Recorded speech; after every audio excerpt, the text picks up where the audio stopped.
Hey there, beautiful souls. Welcome back to Bookfuel, the space where we dive into timeless books and draw out the kind of wisdom that helps us grow, evolve, and reconnect with our truest selves. If your life still feels heavily influenced by sadness, jealousy, fear, or anger, if you find yourself saying things you regret in moments of rage, if your emotions have left you drained and you don't know how to face them, then this book may gently open a door for you. Today, we're diving into a book I'd translate as The Power of Emotions, Love, Anger, and Joy.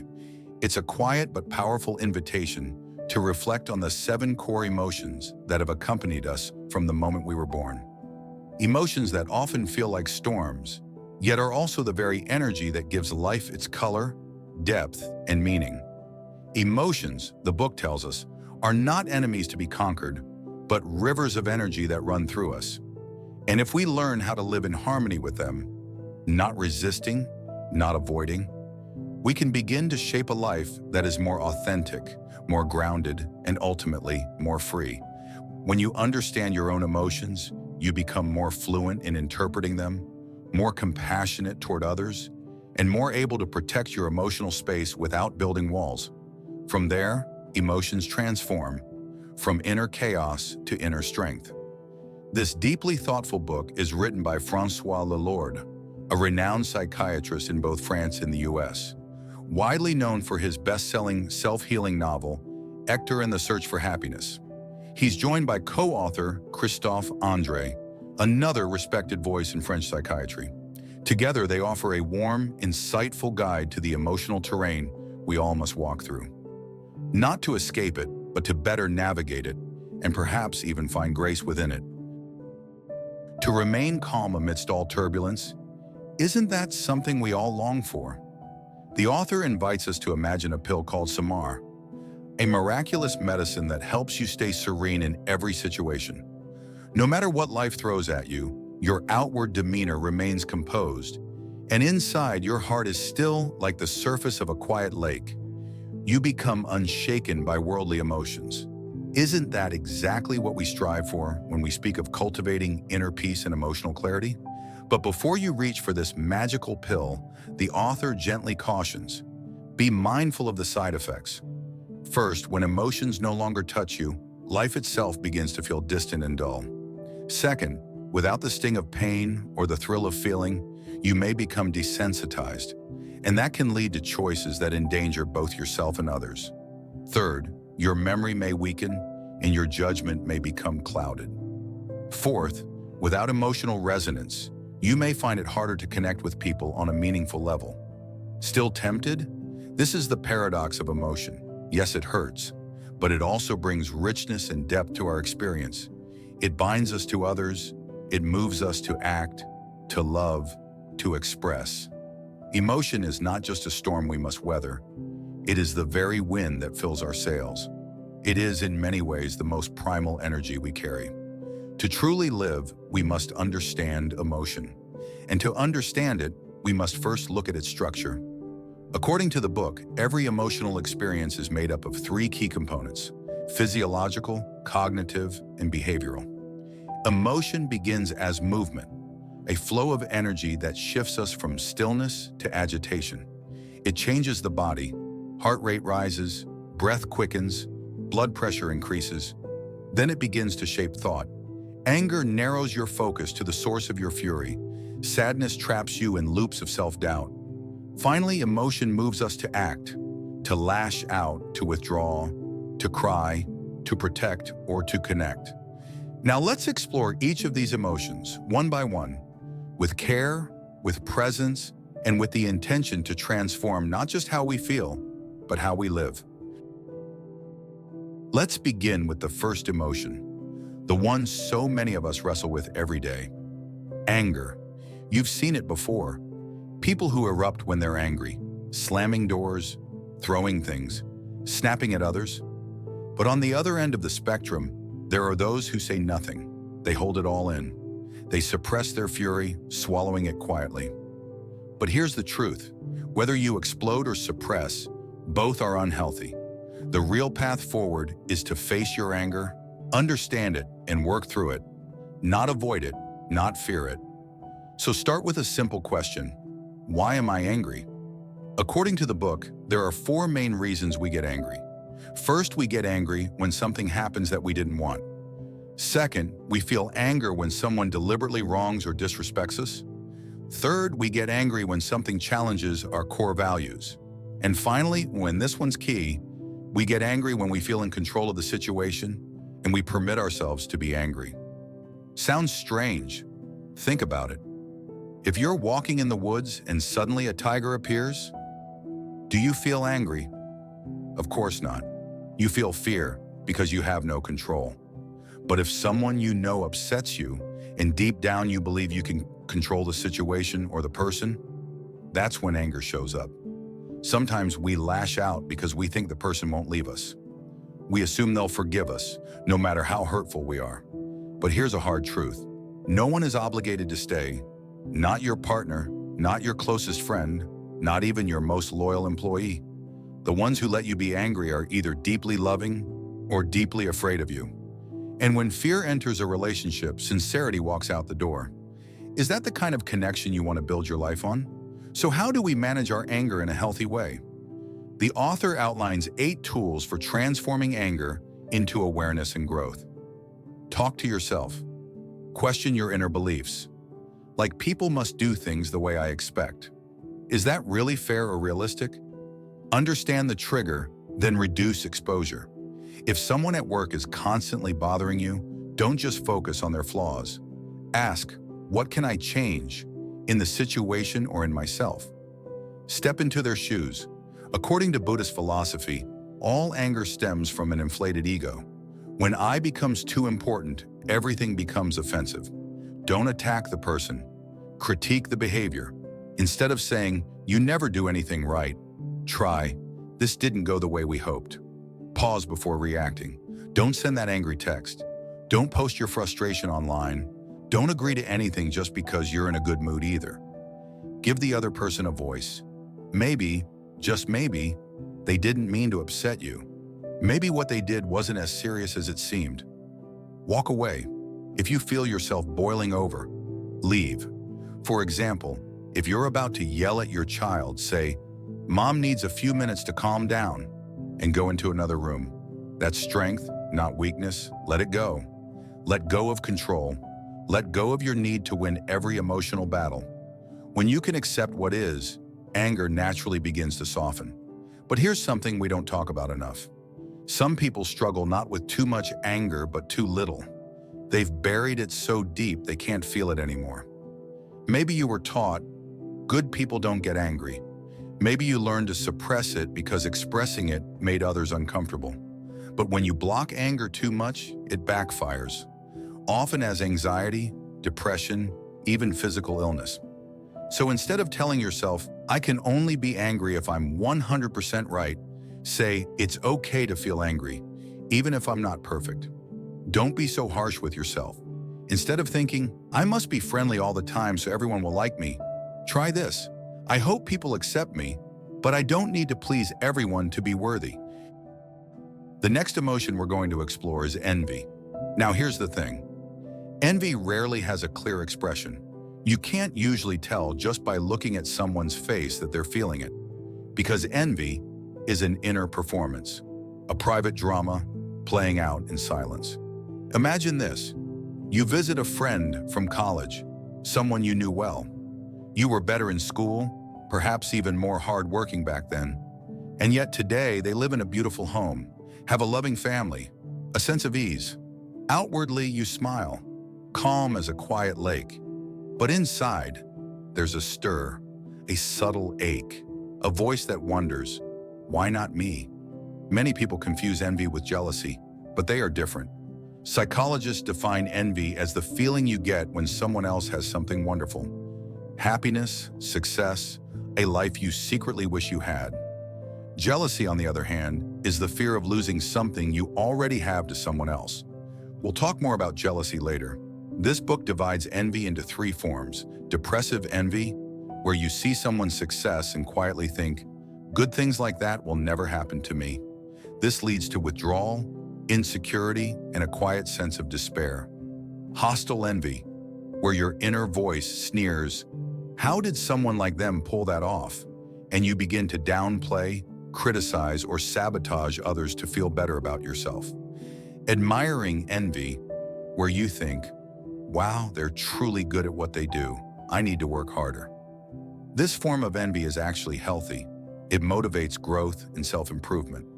So no, envy isn't all bad. In fact, when understood and managed well, it can be a powerful fuel for personal development. But if we let depressive or hostile envy take root, it begins to rot our joy, deplete our energy, and damage our relationships. So how do we manage envy in a mindful, compassionate way? Step 1, acknowledge it, honestly.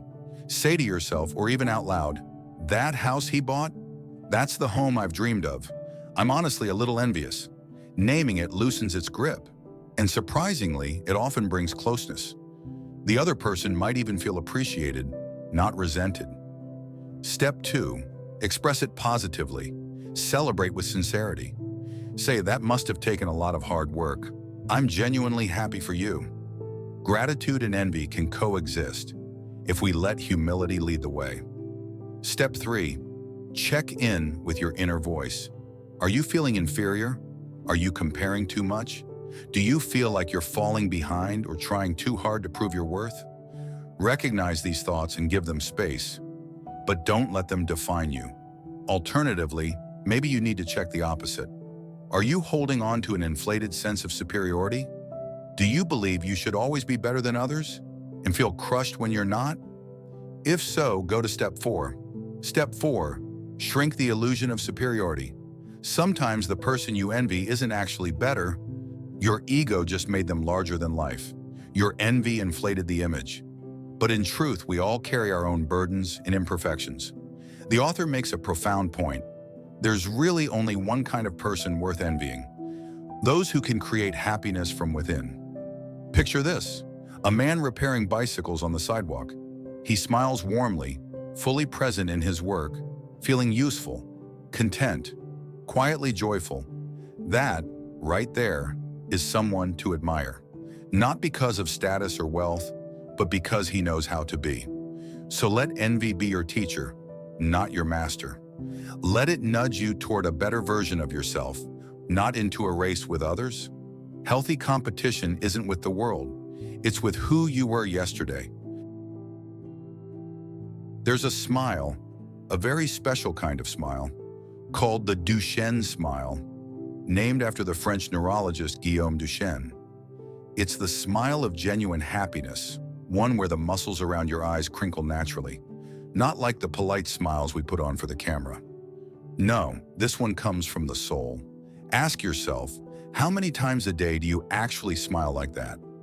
Joy and happiness are among the most powerful emotional forces. They don't just lift your mood, they impact your brain, your decisions, even the way you live. First, joy makes us generous. In a fascinating experiment, people were given something enjoyable to do. Afterwards, they walked past a homeless person. Those who were already in a good mood were significantly more likely to offer help than those who weren't. Joy awakens compassion. It softens the heart. But here's the beautiful twist. It's a two-way street. Being generous can also create joy. So if you're searching for happiness, maybe start by giving more. Second, joy fuels creativity and leads to better decisions. Contrary to what people believe, happiness doesn't make you reckless. That's pleasure. True joy gives you the courage to take on new challenges, but the wisdom to choose them mindfully. People who are joyful don't settle for boring routines. They crave growth, novelty, discovery, which is why finding joy in your work can help you grow, learn, and flourish more than you ever imagined. The author beautifully breaks down 4 types of happiness across 2 dimensions: external versus internal, and excited versus calm. External excited joy. That rush when you win something, get recognition, or achieve a big milestone. Common in our youth when we're driven by ambition and validation. Internal excited joy. A quieter yet deeper sense of fulfillment when you accomplish a meaningful goal or align your life with your values. This is the happiness of purpose. External calm joy. Picture this: sitting in a garden, tea in hand, your loved ones nearby, children laughing in the distance. It's contentment, pure and simple. Internal calm joy. This is serenity. When you understand life's impermanence, accept it, and choose to live with gentle clarity and grace. And here's what's important. None of these forms of happiness is better than the others. They all carry high vibration energy. They all matter, and often they flow into each other like seasons of the soul. So how do you cultivate happiness? You start by asking yourself honest questions. What kind of happiness do I long for? When do I feel most alive? Have I overlooked moments of joy in the past? Does my happiness rely on me? Or is it waiting on something outside? Because the truth is, happiness doesn't depend on age or money. In fact, studies show that as people grow older, they tend to become more capable of happiness. Why? Because they've learned something younger people often forget. This too shall pass. What once felt overwhelming will someday feel like a memory. But happiness does depend on certain foundations. Health. Even the smallest illness can shrink your capacity for joy. Take care of your body. Personality. Are you someone who can find light in the dark? Who can create joy even when life gets hard? Relationships. Who you marry, who you trust, who you journey with. These people shape your well-being. Choose wisely. Belief systems. If you only believe in money, you'll suffer. Real happiness grows from meaning, purpose, spiritual grounding. Work and environment. A job with purpose, a space where you feel safe and inspired. This matters more than titles or paychecks. In the end, the happiest people aren't the ones with perfect lives. They're the ones who can see something beautiful in spite of imperfections. Happiness is learning to be satisfied without needing everything. It's the clarity to face success and failure without losing yourself. It's the quiet power of saying, I am whole, even when I am still growing. In life, we all have our blue days. Maybe your boss scolded you. Maybe you lost a beloved pet. Maybe you're dealing with an illness, visible or invisible. No matter the reason, at the heart of every sadness is loss. The loss of trust, of a loved one, of your health, your wealth, or even your sense of meaning. And that hurts. We're often taught to run from sadness. It's uncomfortable, draining, and can easily pull us into a spiral. But sadness wasn't meant to destroy us. It's meant to mature us. It forces us to slow down and reflect. It shows us our blind spots, the parts of ourselves we've ignored, and it opens the door to compassion. When you've known sorrow, you connect more easily with the pain of others. Likewise, when you're open about your grief, others are more willing to hold space for yours. But the key is this: don't let sadness knock you off balance. If you stay submerged in sorrow for too long, it begins to swallow your entire being. So what can you do when the weight of sadness feels too heavy? 1. Accept it. People with strong spiritual or emotional foundations tend to move through sadness more gracefully. They believe that suffering is part of life's sacred rhythm, a form of karma, a soul lesson, a turning point in growth. With that belief, sadness transforms from a curse into a messenger, one that carries insight and meaning. 2. Express it gently. Open up to someone you trust. Let it out, but don't let it become a performance, something you revisit over and over just to relive the pain. When shared sincerely, sadness softens, it heals, and it brings people closer, not farther apart. 3. Shift your focus. Think back. What used to light you up? What new experience have you always wanted to try? Redirect your energy toward that. Give your mind something hopeful to hold on to. As your focus moves, so will your feelings. 4. Seek help when needed. If the sadness becomes overwhelming, if you feel hopeless, paralyzed, or stuck in a loop, talk to a therapist or counselor. Reaching out is not weakness, it's an act of strength. The truth is, sadness is not the enemy. When understood, accepted, and processed well, it becomes a powerful ingredient for your soul. It deepens your character. It sharpens your empathy. It makes you a more whole human being. Shame is the sting of believing that you're somehow less than, not good enough, not worthy, or worse, looked down upon. For teens especially, shame often stems from seemingly small incidents that leave deep emotional imprints. Take this common example. A student feels embarrassed when their parents, dressed modestly or riding an old motorbike, show up at the school gates. In that moment, they might blurt out, "Please don't come so close to the school next time." Years later, they'll carry a quiet regret for having said it. So why do we feel shame? The authors suggest it arises when we fail to align with 4 unwritten social principles. Subtle expectations that, when unmet, make us feel like outsiders. The principle of consistency. Say everyone in class rides sleek scooters, but you show up on a cheaper, outdated bike. That visible difference alone can trigger feelings of shame. The principle of mutual contribution. Shame emerges when selfish behavior is exposed. Imagine, it's your first day in the dorms. Everyone's sharing snacks from home, but you sneak off to eat yours alone and get caught. That sting? That's shame. The principle of physical conformity. During puberty, teenagers often feel ashamed of developing too early, too late, or simply not like their peers. The body becomes a source of self-doubt. The principle of competitive adequacy. Falling behind in grades, performance, or progress can lead to shame. The belief that I'm not enough compared to others. Shame tends to wear a familiar mask. Blushing cheeks, downcast eyes, avoiding contact.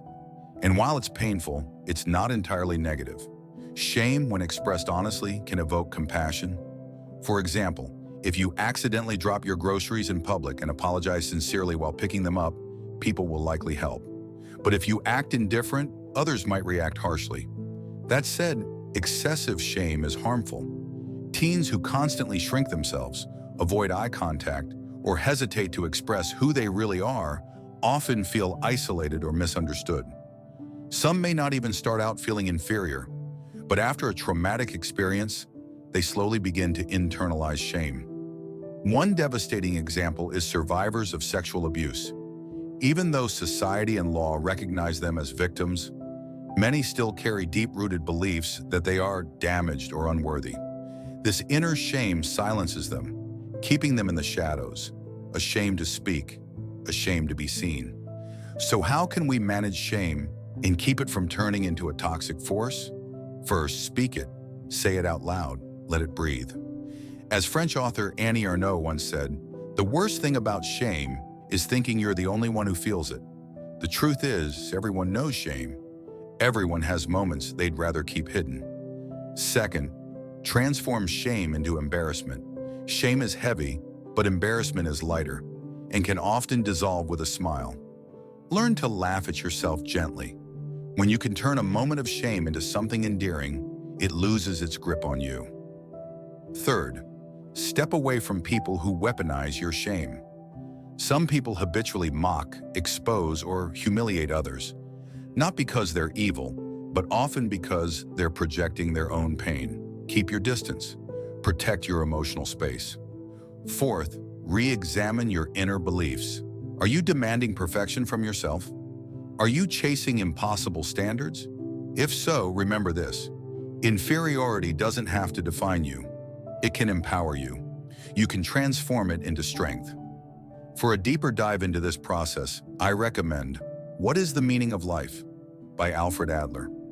A powerful book that helps you reflect on shame, insecurity, and how to turn them into a source of inner resilience. Jealousy, that raw, aching emotion, often arises when a meaningful relationship, especially one involving love or marriage, feels threatened. It doesn't walk alone. It brings with it fear, anger, sadness, and at times even shame. It can make you feel insecure, out of control, and unworthy. And if left unspoken, it often festers into negativity. From an evolutionary lens, jealousy once played a role in human survival. In early societies, if a man didn't feel jealous when his partner interacted with others, he risked raising a child that wasn't biologically his. If a woman didn't feel jealousy, she might tolerate her partner's wandering attention, which could result in her and her children being neglected. Even though we live in a vastly different world now, this emotional legacy remains embedded deep within us. But today, jealousy can be destructive when mismanaged. It can suffocate a relationship, it can erode trust, and in extreme forms, it often carries three distinct traits: constant surveillance, checking phones, asking, "Where are you? Who were you with? What time will you be back?" Restricting freedom, discouraging or forbidding your partner from seeing friends of the opposite sex or doing things alone. Emotional manipulation, undermining your partner's confidence through sarcasm, criticism, or subtle put-downs. To maintain a sense of control, people who struggle with intense jealousy often carry heavy emotional energy. They fear abandonment, doubt their self-worth, and don't believe they're enough to be loved, without conditions or comparisons. So how do we manage jealousy with compassion and awareness? First, name it. Say to yourself, "I'm feeling jealous," not to judge yourself, but to acknowledge your truth. "I'm afraid of losing them. I don't fully trust myself yet." That honesty is your first act of courage. Second, ask deeper questions. Have I ever been betrayed before? Did I grow up in an environment where I felt less loved, less seen? Do I believe I'm not enough, not attractive enough, smart enough, valuable enough? Am I afraid that this person will leave me like someone else once did? These questions help you trace the roots of your fear. Because often, jealousy isn't really about your current partner. It's about wounds from the past that haven't healed. Third, express with kindness, not control. Say something like, "When I see how close you are with her, I feel a little insecure. I know that's my issue to work on, but it would help if you could just reassure me or talk it through." This opens a space for connection, not confrontation. You're not accusing. You're inviting your partner to see your vulnerability, not your anger. Fourth, allow for space. Love can't breathe in captivity. If you try to keep someone close by restricting them, you're not building connection. You're creating distance. What your partner truly needs is respect, trust, and emotional freedom, not a prison made of your fears. And finally, remember this: jealousy is human, natural, normal. The problem isn't that you feel jealous. The question is, what do you do with that feeling? When held with awareness, jealousy doesn't have to be destructive. It can be transformed into a quiet invitation to look within, to build trust not just in your relationship, but in yourself. Sometimes jealousy even becomes a bittersweet flavor, a reminder of how deeply you care, how much you long to be seen and chosen, again and again. Fear is one of our most primal emotional responses, a built-in survival mechanism that helps us recognize and avoid danger. For adults, fear can take on many forms: insects, snakes, darkness, heights, blood, public speaking, elevators, thunderstorms, deep water. The list is long and often deeply personal. But have you ever paused to ask yourself, why do we fear these things? According to the author, many of our fears are ancient, inherited memories from our early ancestors. In the primitive world, encountering snakes, seeing lightning or bleeding could all signal imminent death. Over generations, those fears became imprinted in our genes, a protective code for survival. Beyond that, cultural and social fears also develop: fear of ghosts, fear of parental punishment, fear of authority figures. These are less about physical danger and more about the human need for belonging, the fear of rejection, exclusion, or shame. There's another kind of fear that runs even deeper, the one rooted in false beliefs. Fear of abandonment, fear of not being good enough, fear of not having enough, fear of losing control. And so, many of us try to over-control everything or fill our lives with distractions and material comforts. But the more we try to control, the more anxious we become, a prisoner to the very fear we're trying to escape. The real problem is this: fear drains us. It creates anxiety, self-doubt, and keeps us small. If left unexamined, it limits the person we're capable of becoming. So, Reiner, how do we manage fear in a way that brings clarity and freedom? 1. Acknowledge and express it. Don't bury your fear behind a brave face. Say it aloud, to someone you trust or to a therapist. I'm afraid. I don't know what to do. I need support. Owning your fear is not weakness. It's the first step toward reclaiming your power. Second, hold your fear with preparation. Let's say you're afraid of traveling alone. Start by researching your destination. Book your accommodations. Know your routes. The more you prepare, the more empowered you feel. Information is a balm to soothe anxiety. 3. Calm the body to calm the mind. Fear speeds up the heart, tightens the chest, shortens the breath. When you feel fear rising, pause. Close your eyes. Breathe in deeply. Exhale slowly. In just a few moments, your nervous system begins to settle and clarity returns. 4. Face your fear, gradually and safely. This is the most powerful way to build confidence over time.